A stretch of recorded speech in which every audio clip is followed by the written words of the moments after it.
आज हम आपको पढ़ाने वाले हैं present perfect continuous tense. Okay, जिसका अर्थ होता है पूर्ण अपूर्ण वर्तमान काल। यानी प्रेजेंट टेंस में कोई भी कार्य पूर्ण भी हो चुका है और अभी जारी भी है, उसी को हम बोलते हैं present perfect continuous tense. Okay, जिसका हिंदी होता है बाबू पूर्ण अपूर्ण वर्तमान काल। इस टेंस को जानने से पहले अगर आप हमारे चैनल पे नए हैं तो कृपया करके हमारे चैनल को सब्सक्राइब करें, बेल आइकन को दबाएं ताकि जो भी वीडियो हम अपलोड करें उसका नोटिफिकेशन आपके पास टाइम से पहुंचे। ध्यान देंगे बाबू, प्रेजेंट परफेक्ट कंटिन्यूअस टेंस पूर्ण अपूर्ण वर्तमान काल। सबसे पहले जानना यह जरूरी है कि हम कैसे पहचानेंगे कि यह प्रेजेंट परफेक्ट कंटिन्यूअस टेंस है। ओके, तो देखेंगे जो पहचान है आपका, सबसे पहले पहचान देखेंगे जिस हिंदी वाक्य के क्रिया के अंत में, जिस हिंदी वाक्य के क्रिया के अंत में ता रहा है, ती रही है, ते रहे हैं, ओके, रहा है, रही है, रहे हैं इत्यादि शब्द आता है, उसे हम प्रेजेंट परफेक्ट कंटिन्यूअस टेंस कहते हैं। समझ में आ रहा है ना? यानी जिस हिंदी वाक्य के क्रिया के अंत में ता रहा है, ती रही है, ते रहे हैं या रहा है, रही है, रहे हैं इत्यादि शब्द आता है, उसे हम प्रेजेंट परफेक्ट कंटिन्यूअस टेंस कहते हैं। यहां ध्यान देंगे बाबू, इस टेंस में जो पहचानने का तरीका है दो तरीके से है। एक आपका दिया है ता रहा है, ती रही है, ते रहे हैं, ता रहा है, ती रही है, ते रहे हैं, और एक दिया है रहा है, रही है, रहे हैं। तो ध्यान देंगे जो रहा है, रही है, रहे हैं जो दिया है यह आपका प्रेजेंट कंटिन्यूअस टेंस में भी आता है। ओके, और प्रेजेंट परफेक्ट कंटिन्यूअस टेंस में भी ये आपका है। तो कब हम समझेंगे कि रहा है, रही है, रहे हैं आया है तो प्रेजेंट कंटिन्यूअस होगा, और कब हम समझेंगे कि रहा है, रही है, रहे हैं दिया है तो ये आपका प्रेजेंट परफेक्ट कंटिन्यूअस टेंस होगा। तो ध्यान दीजिएगा, जब रहा है, रही है, रहे हैं वाले वाक्य में अगर समय सूचक शब्द दिया हो, 2 दिनों से, 4 दिनों से, सोमवार से, जनवरी से, समझ में आया ना, यानी समय सूचक शब्द दिया हो तो आप समझ जाइए कि यह प्रेजेंट परफेक्ट कंटिन्यूअस टेंस है। और अगर समय सूचक शब्द नहीं दिया है और रहा है, रही है, रहे हैं दिया है तो आप तुरंत समझ जाइए कि वह प्रेजेंट कंटिन्यूअस टेंस है। ओके, अब यहां पे ध्यान देंगे ता रहा है, ती रही है, ते रहे हैं, ठीक है ना। तो देखिए जब आप प्रेजेंट परफेक्ट कंटिन्यूअस टेंस में रहेंगे तो उस समय अगर किसी, यानी जिस हिंदी वाक्य के क्रिया के अंत में, यानी किसी भी सेंटेंस के अगर अंत में ता रहा है, ती रही है, ते रहे हैं अगर आ रहा है, ठीक है, तो उस समय क्या होगा, इस टेंस में समय सूचक शब्द नहीं दिया रहेगा। ठीक है, और जब रहा है, रही है, रहे हैं इस टेंस में जब देगा तब आपका समय सूचक शब्द जरूर देगा। समझ में आ गया ना? यानी ता रहा है, ती रही है, ते रहे हैं अगर आ रहा है तो समय सूचक शब्द नहीं होगा, लेकिन आपका टेंस क्या होगा, प्रेजेंट परफेक्ट कंटिन्यूअस टेंस जो आप पढ़ रहे हैं। समझ में आ रहा है ना? और जब रहा है, रही है, रहे हैं इसी सेंटेंस में दिया तो कंफर्म है कि वहां पे आपका समय सूचक शब्द जरूर होगा। तो आप तुरंत समझ जाइए कि ये आपका प्रेजेंट परफेक्ट कंटिन्यूअस टेंस है। ओके, तो ध्यान देंगे बाबू, सबसे पहले हम पढ़ेंगे ये आपका, उसे हम प्रेजेंट परफेक्ट कंटिन्यूअस टेंस कहते हैं। अब इसमें देखिए नोट, इसमें समय सूचक शब्द भी दिया रहता है, जो अभी मैं बात कर रहा था, 2 दिनों से, 4 दिनों से, सोमवार से, जनवरी से, अगस्त से, समझ रहा ना, यानी या 8 बजे से, 10 बजे से, 9:30, 9:45 इस तरीके से आपका समय दे सकता है। कंफर्म है देगा, तो जब समय आपका देगा, ठीक है, तो वही दिया, इसमें समय सूचक शब्द भी दिया रहता है, जबकि निश्चित समय के लिए अगर आपका समय निश्चित है तो आप सिंस का यूज करेंगे। ओके, और अगर आपका समय अनिश्चित है तो वहां पे आप किसका यूज करेंगे बाबू, फॉर का यूज करेंगे। अगर आपको सिंस और फॉर का यूज अगर आपको समझ में नहीं आ रहा है तो आप हमारा पिछला वीडियो देख सकते हैं, ठीक है ना, उसमें आपको कंफर्म है, समझ में आ जाएगा, अच्छे तरीके से बताया गया है, ध्यान देंगे बाबू। ठीक है, तो निश्चित के लिए सिंस और अनिश्चित के लिए किसका यूज करेंगे, फॉर का यूज करेंगे। अब हम देखते हैं इसमें जो आपका सबसे पहला जो सेंटेंस है वो है अफर्मेटिव सेंटेंस, जिसका अर्थ होता है बाबू सकारात्मक वाक्य। क्या अर्थ होता है, सकारात्मक वाक्य। इसमें सबसे पहले रूल देखेंगे, किस प्रकार से आपका रूल होगा, किस तरीके से आप हिंदी से इंग्लिश में ट्रांसलेट करेंगे। ध्यान देंगे, जो रूल है आपका, सबसे पहले आपको लिखना है सब्जेक्ट यानी कर्ता लिखना है, उसके बाद से हैज बीन या हैव बीन लिखना है। अब ध्यान देंगे, प्रेजेंट परफेक्ट कंटीन्यूअस टेंस का सहायक क्रिया यानी हेल्पिंग वर्ब जो है आपका, वो हैज बीन और क्या है बाबू, हैव बीन है। ओके, हैज बीन और क्या है, हैव बीन है, हैज बीन और हैव बीन। उसके बाद से आपको वर्ब के फर्स्ट फॉर्म में क्या जोड़ना है बाबू, आईएनजी जोड़ना है। उसके बाद से आपका ऑब्जेक्ट हो जाएगा। उसके बाद से अगर समय निश्चित है तो सिंस का यूज करेंगे, और अगर समय आपका अनिश्चित है तो आप किसका यूज करेंगे, फॉर का यूज करेंगे। ये जो आपका वर्ब के फर्स्ट फॉर्म में जो आईएनजी दिया है, कोई भी टेंस है, कोई भी टेंस है, अगर उस यानी जो अनुवाद है आपका, उस अनुवाद यानी सेंटेंस के अंत में अगर रहा है, रही है, रहे हैं या रहा, रही, रहे, अगर किसी भी टेंस में आता है, चाहे वो प्रेजेंट का हो, पास्ट का हो या फ्यूचर का हो, अगर क्रिया के अंत में रहा, रही, रहे आता है तो कंफर्म है आपको वर्ब के फर्स्ट फॉर्म में क्या जोड़ना है बाबू, आईएनजी जोड़ना है। ये आप ध्यान रखेंगे। ओके, अब यहां पे ध्यान देंगे कि कहां पे हमको हैज बीन का यूज करना है और कहां पे हमको हैव बीन का यूज करना है। ओके, देखिए सिंगुलर नंबर एक वचन, यानी अगर कर्ता आपका एक वचन में है, सिंगुलर नंबर में है, ओके, तो आप हैज बीन का यूज करेंगे। अब एक वचन में क्या क्या आता है, ही, समझ में आया ना, अगर ही आपका आ गया तो हैज बीन, सी आपका आ गया तो हैज बीन, इट आपका आ गया तो हैज बीन, नेम अगर आपका आ गया तो हैज बीन। ख्याल रखेंगे, जो नेम यानी जो नाम है वो आपका केवल एक नाम हो तब आपका हैज बीन लगेगा, और एक से अधिक नाम अगर हो रहा है तो वो आपका बहुवचन हो जाएगा, तब आपको हैव बीन का प्रयोग करना पड़ेगा। यानी यहां ध्यान देंगे, सिंगुलर नंबर एक वचन कर्ता के साथ यानी ही, सी, इट, अगर नेम आ गया तो आप किसका यूज करेंगे बाबू, हैज बीन का यूज करेंगे। यहां ध्यान देंगे, प्लूरल नंबर यानी बहुवचन कर्ता के साथ अगर वी आ गया तो हैव बीन, यू आ गया तो हैव बीन, दे आ गया तो हैव बीन। इसका मतलब वी, यू, दे के साथ आपको किसका यूज करना है, हैव बीन का यूज करना है। और उसके बाद देखेंगे फर्स्ट पर्सन आई के साथ आपको किसका यूज करना है, हैव बीन का यूज करना है। अगर आप first person, second person, third person के अनुसार समझना चाहते हैं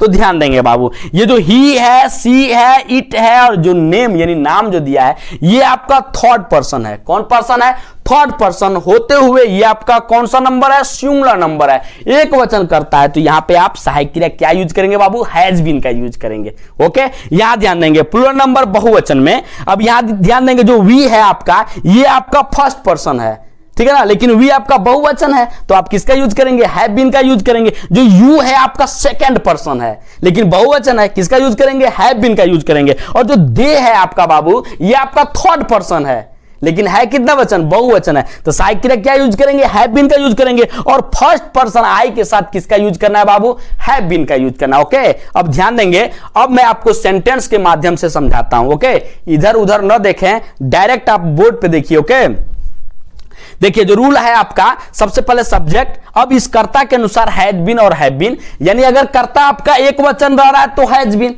अब बहुवचन कर्ता रह रहा है तो हैव बीन, और आई के साथ आपका किसका यूज करना है, हैव बीन यूज करना है आपको। ओके, उसके बाद से वर्ब के फर्स्ट फॉर्म में क्या जोड़ेंगे बाबू, आईएनजी जोड़ेंगे। उसके बाद से आपका ऑब्जेक्ट हो जाएगा, अगर समय निश्चित है तो सिंस लगाएंगे, अगर अनिश्चित है तो फॉर लगाएंगे, अगर समय दिया ही नहीं है तो आप नहीं लगाएंगे, यानी नहीं यूज करेंगे, नहीं प्रयोग करेंगे। ओके, ध्यान देंगे बाबू, जो पहला सेंटेंस आपका है, वह एक मधुर गीत गाती रही है। देखिए ता रहा है, ती रही है, ते रहा आया ना, ती रही है आया है, तो समझ जाइए कि ये आपका प्रेजेंट परफेक्ट कंटीन्यूअस टेंस है। लेकिन ख्याल रखिएगा, जब ता रहा है, ती रही है, ते रहे दिया रहेगा ना, यानी सेंटेंस के अंत में, तो समय सूचक शब्द नहीं रहेगा, समय सूचक शब्द क्या रहेगा, नहीं रहेगा। और जैसे ही इस टेंस में समय सूचक शब्द रहेगा तो वैसे ही यहां पे रहा है, रही है, रहे हैं में परिवर्तित हो जाएगा। यहां पे ध्यान दे सकते हैं, तुम सोमवार से क्रिकेट खेल रहे हो, तो देखिए यहां पे सोमवार से समय सूचक शब्द है ना,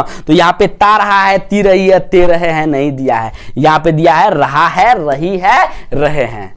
समझ में आ रहा है ना। और अगर हम सोमवार से जो दिया है यानी समय सूचक शब्द जो दिया है, इसको अगर हम हटा लेते हैं तो बचेगा तुम क्रिकेट खेल रहे हो। तब ये जो टेंस है आपका हो जाएगा प्रेजेंट कंटीन्यूअस टेंस में, क्योंकि यहां पे समय सूचक नहीं दिया है और अंत में क्या है, रहा है, रही है, रहे हैं, तो तुरंत हम पहुंच जाएंगे प्रेजेंट कंटीन्यूअस टेंस में। लेकिन देखिए यहां पे समय सूचक शब्द दिया है और रहा है, रही है, रहे हैं दिया है, तो हम तुरंत समझ जाएंगे कि यह प्रेजेंट परफेक्ट कंटीन्यूअस टेंस है।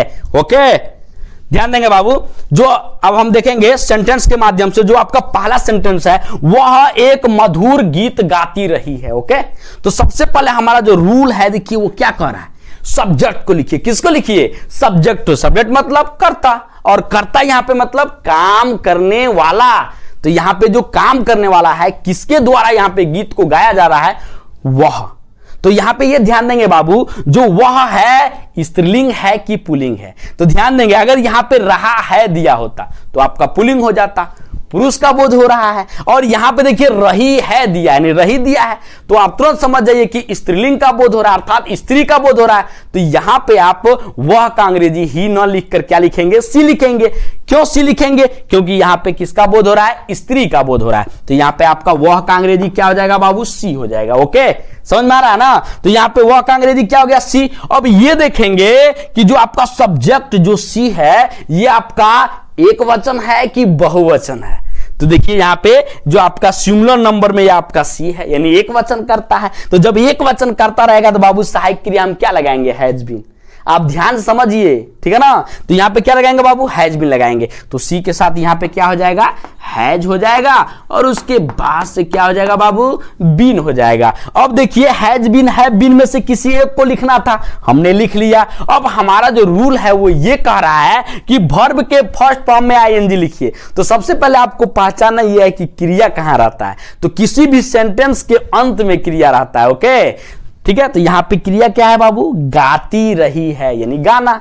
और गाना का अंग्रेजी क्या होता है, सिंग होता है। और सिंग के फर्स्ट फॉर्म में आईएनजी जोड़ना है। तो सिंग आपका फर्स्ट फॉर्म है, उसमें क्या जोड़ना है, आईएनजी। तो यहां पे आपका हो जाएगा SING, सिंग हो गया। उसमें क्या जोड़ देंगे बाबू, आईएनजी जोड़ देंगे, तो सिंगिंग हो गया।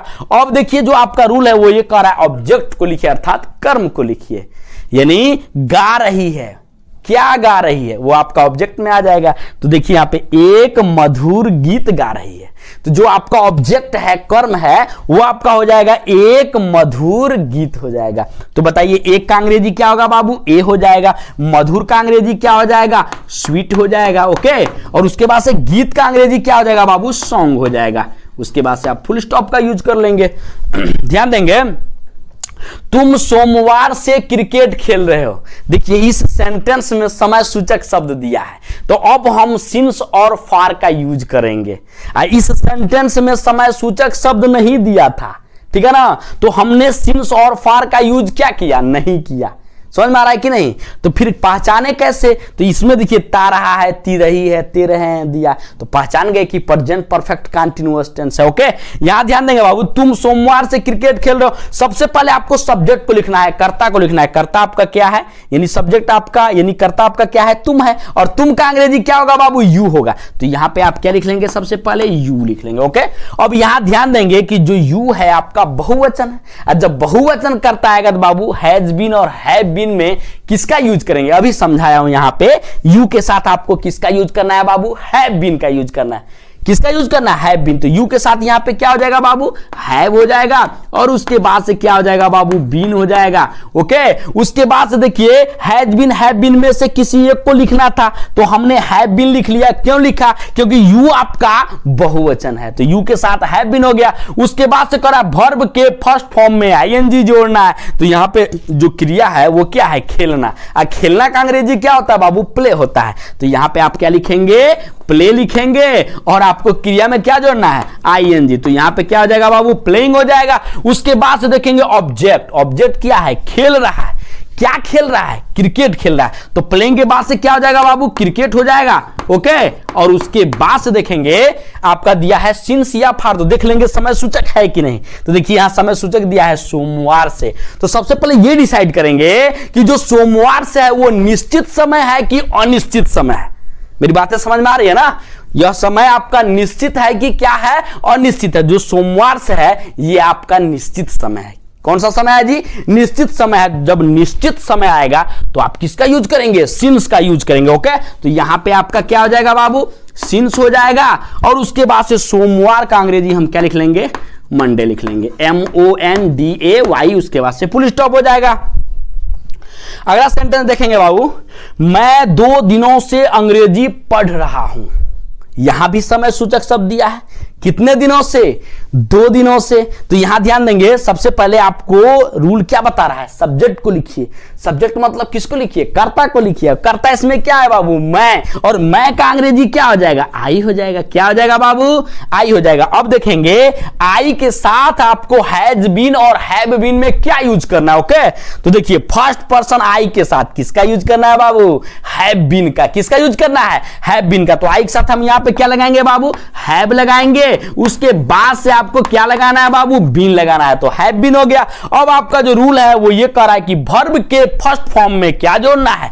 ING। तो यहां पे सबसे पहले ढूंढेंगे क्रिया, और क्रिया कभी भी सेंटेंस के कहां आता है? अंत में आता है। तो यहां पे क्रिया क्या है बाबू? पढ़ना। पढ़ना का अंग्रेजी क्या होता है? रीड। तो यहां पे रीड लिख कर और उसके बाद से इस क्रिया में क्या जोड़ना है बाबू? ING। तो रीडिंग हो गया। उसके बाद से देखिए हमारा जो रूल है वो ये कह रहा है कि ऑब्जेक्ट को लिखिए, नहीं कर्म को लिखिए। पढ़ रहा है। क्या पढ़ रहा है? अंग्रेजी पढ़ रहा है। तो ये आपका ऑब्जेक्ट हो गया। तो रीडिंग के बाद से क्या लिख लेंगे बाबू? इंग्लिश लिख लेंगे। क्या लिख लेंगे? इंग्लिश हो जाएगा। उसके बाद से देखेंगे बाबू इंग्लिश हो गया। अब देखिए कह रहा है रूल, जो हमारा है रूल वो कह रहा है सिंस या फार में से किसी एक को लिखिए। तो सबसे पहले हम ये डिसाइड करेंगे जो हमारा समय दिया है वो निश्चित है कि अनिश्चित है, क्योंकि निश्चित आएगा तो सिंस का यूज करना है और अनिश्चित आएगा तो फार का यूज करना है। तो देखिए 2 दिनों से, यहां पे दिन का नाम नहीं दिया है, संख्या में दिया है। 2 दिनों से, चाहे 4 दिनों से, 10 दिनों से, 15 दिनों से, 20 दिनों से, समझ में आ रहा है ना? तो ये आपका अनिश्चित हो गया। क्या हो गया? अनिश्चित। तो यहां पे आप किसका यूज करेंगे? फॉर का यूज करेंगे। किसका यूज करेंगे बाबू? फॉर का। तो यहां पे आपका हो जाएगा फॉर हो जाएगा। और 2 दिया है तो 2 का अंग्रेजी क्या हो जाएगा बाबू? 2 हो जाएगा। और दिन का अंग्रेजी क्या होता है? डे होता है। तो डे में क्या जोड़ेंगे? एस जोड़ेंगे, क्योंकि यहां पे 1 से अधिक दिन का बोध हो रहा है। ओके।